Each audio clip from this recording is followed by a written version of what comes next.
Week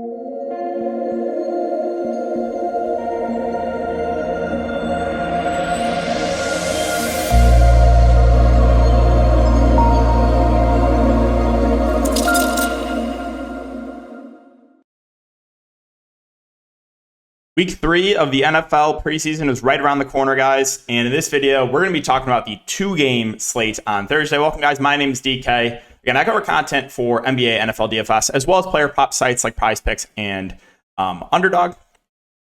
The sponsor of the video is OddsJam. I have their sportsbook screen up right now. Taking a look at all the odds here for NFL Week 3. We can take a look at the 2 games today. We got Steelers, Falcons. Again, Steelers are 4.5-point favorites here, and Colts and Eagles. The Colts are also 4.5-point favorites, but I will have a video kind of going a little bit more in depth on a lot of these tools. I already have a video breaking down their fantasy optimizer for PrizePicks, Underdog, sites like that. But yeah, super excited to be working with OddsJam. If you guys are interested in signing up, you can use the code DKDFS for 25% off your first month. I will have it linked in the description below. All right, so before we get into the play-by-play breakdown, let's recap everything from last night. First, I wanted to say that I did tweet out this data for free. The Week 2 data for these games I did put on Twitter. Now, all this stuff for the rest of the games will be on Patreon. So Friday's slate, I already have it up on Patreon. I'll be working on Saturday and Sunday tonight and tomorrow. Get all that data up on Patreon. It's a pretty significant edge for both DFS and when you're betting player prop markets. Again, these are for all Patreon members here that sign up either the DFS package or the gold package. So all this data I tweeted out for free. If you do enjoy, make sure to give that a like. Really does help me out. And yeah, so going over some other stuff here. So recapping. Well, let's first go, where are we at? Okay, so we had some. Okay, where? Okay, so there is a pretty significant edge here. We got news, Washington starters. So all indications were for a majority of the day that the starters weren't going to play a ton. And then we got news about 30 minutes before lock that the Washington starters were going to play a half. And that was a huge edge. Posted that on Patreon, talked about that in the stream, how I love the Washington starters in tournaments. They were all like 5 to 10% owned, and they basically all smashed. Now, who is one guy that was just relatively okay from the Washington starters who I played? Terry McLaurin. Got injured. Keeping the streak going. Every single slate so far in the preseason, I've had an injury. There's not much more I need to say, right? Like, let me know in the comment section. Like, seriously, I need to know. Am I not going crazy here? Do I seriously not run the worst ever? McLaurin at 5% and he gets injured. And I've had an injury every day. And then Keaton Mitchell played him in the second half showdown. He gets injured. I'm literally losing my mind here, guys. Let me know. I seriously want to know in the comment section what you guys think. If you guys have been watching my content all preseason, let me know. Or if you just go back to the Summer League too. Close to 20 injuries in 2-week stretch. I don't think it's humanly possible to run worse than me. I really don't. And people always get mad. Well, okay, you try making content and you deal with at least one injury every single day. Every single slate that you play, you deal with an injury and you deal with an injury. And you want to come on and say, oh, it's sunshine and rainbows. Everything's okay. It's like, no, man, I'm putting so much time into it. And I'm getting constantly screwed with horrific luck. So, and honestly, it's supposed to make you laugh, right? The tilts are supposed to make you laugh. When I see someone tilt on Twitter, like when I see Jesse tilt on Twitter, I think it's hilarious because we all deal with this stuff. But yeah, it's incredible. And look at this, right? Look at this. $500. Justice Hill goes over on 3 touches, man. Like that prop probably goes under 85% of the times, 28.5 rushing plus receiving. Just breaks off 3 long touches. Like, oh my gosh. If he goes under, that's $500. Now I still profited on this slip, but man, that was very, very tilting. And here is a few winners from DFS. $1 here in 100 takedown. Love to see that. 18 and about $200 total. Again, clutch Washington news right before lock. Most of the field missed it. Most of the field missed the Washington news. So here's a few other big winners. first and second place in a tournament. That's like what, like $1,500 right there. What else do we got? 300 into like $1,200. Another huge night. Again, I just posted a few of these, but you can check that out on Twitter. It was great. It was great, except for me, who again, I dealt with all the injuries because no one else runs worse. All right, so that's a recap of everything. Again, if you guys do enjoy me tweeting out all that data for free, please go give that some love on Twitter, and let's get into it. So, Pittsburgh, Atlanta, again, it's the first game here. So for Pittsburgh, what do we know? Well, the Steelers starters are going to play, but we don't know how much. Here's kind of the quotes. Mike Tomlin expects those who are healthy will play in preseason week 3. However, the roster cut deadline rapidly approaching. Don't be surprised to see less time for the starters. Coach Tomlin said against the Falcons, we'll play the first group until we get a level of satisfaction with their play. Doesn't mean all starters will play. So I'm not expecting a ton of run here for the starters, and it makes it tough because Pittsburgh does have 4 quarterbacks. So Pickett, Morgan, Rudolph, and Mitch Trubisky. So it's kind of a stay away here for me from these quarterbacks because it looks like all four quarterbacks will play. Pittsburgh in general, just one of my least favorite teams to target. They're just deep at every position. Last week at running back, they played 1, 2, 3, 4, 5. They played 6 running backs. Now, there was one running back that got a good chunk of work. That was Anthony McFarland playing about 38% of the snaps, 9 carries and 11 routes. So McFarland would probably be, if I had to pick a Steelers running back, I think it would be him. Don't think I would get to Harris or Jalen Warren. And then maybe a little bit interested in the rookie Valladay. But McFarland would probably be the guy. And then wide receiver, again, they played a ton of guys here. A ton of guys for Pittsburgh played last week. Let's see, we got what? I'm going to make this a little bit bigger on my end. Sorry, I have my spreadsheet up on the other screen here. But 1, 2, 3, 4, 5, 6, 7, 8, 9. They played 10 guys.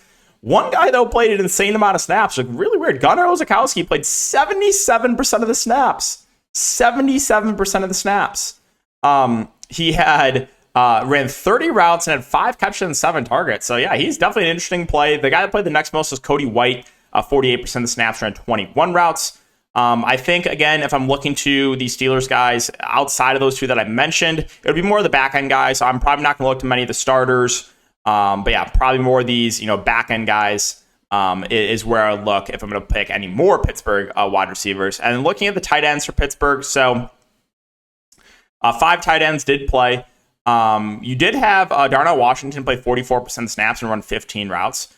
So I think he's probably the preferred option here for me. Again, kind of on the deeper or farther down the depth chart. So he'd be my preferred option of these Steelers tight ends. All right, let's take a look at Atlanta. So Atlanta, we don't know. I was doing some digging. Couldn't find anything for certain to see if they're going to play in the preseason finale. Now, we'll probably get news maybe the day of. That's kind of what we got last game with Atlanta. Like, I was a little bit unsure of if the starters were going to play. And then we got news that they were going to play. Right now, I think my best guess is we get probably similar run of maybe like a quarter or so for the starters. Short week, that's just my guess, but we'll keep an eye on it. So Ritter played 25% of snaps, Woodside 16%. It was Taylor Heineke that played 59% of the snaps. And then we saw in week 1 again, Woodside played 100% of the snaps. So Ritter, unless we hear that he's going to play a lot more, I probably can't do it. But if we do get news that he's playing at a half or something, and obviously he's going to be a quarterback that I have interest in, if he's out and it's just Heineke and Woodside, then both Heineke and Woodside would be good quarterback options.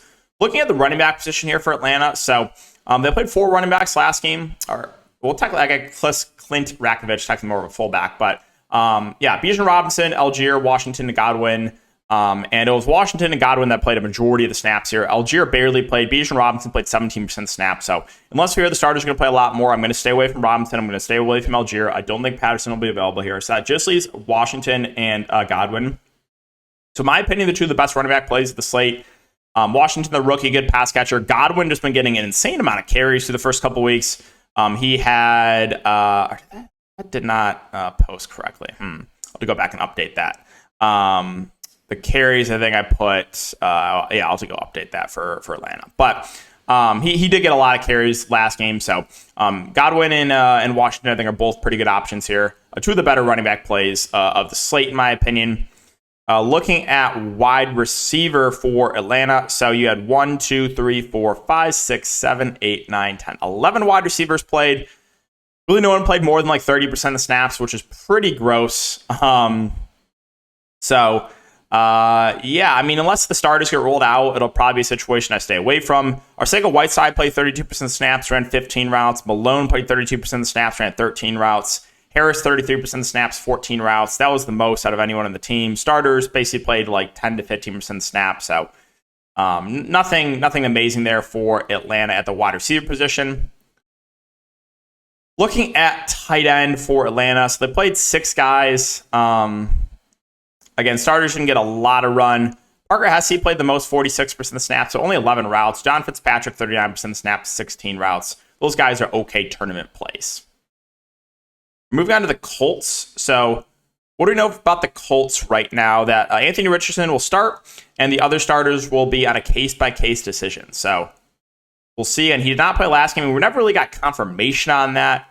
Last game, they did only play 2 quarterbacks, Ellinger and Minshew. Ellinger played 63% of the snaps. So hopefully we get some clarity on how long exactly Anthony Richardson's going to play. If it's like a 3-way split, then it might be a stay-away situation. If we know Anthony Richardson's playing like a quarter and a half to 2 quarters, then I think he's one of the better quarterback plays in the slate because his rushing upside. So we'll monitor that. If he's only going to play a very little amount, like only 1 drive, then I would have Anderson Ellinger, who was very mobile, as their QB3. So hopefully we'll get some clarity there. Looking at the running backs here for the Colts, nothing amazing. They played 5 running backs. No one played more than 30% of snaps. Funk, 30% snaps. Evan Hall, 22%.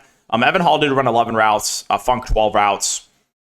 Again, relatively even distribution, though. So all these Colts running backs for me are just tournament plays. Wide receivers for the Colts, again, starters case-by-case basis. We'll see. Last week they played 1, 2, 3, 4, 5, 6, 7, 8, 9 receivers. You did not see Pittman. You did not see Pierce. So we'll see if they end up playing. If they do play, again, I think they could have 11. Relatively disgusting, but there was one guy that played a lot, and that was Juwan Winfrey. Played 69% of the snaps, 30 routes.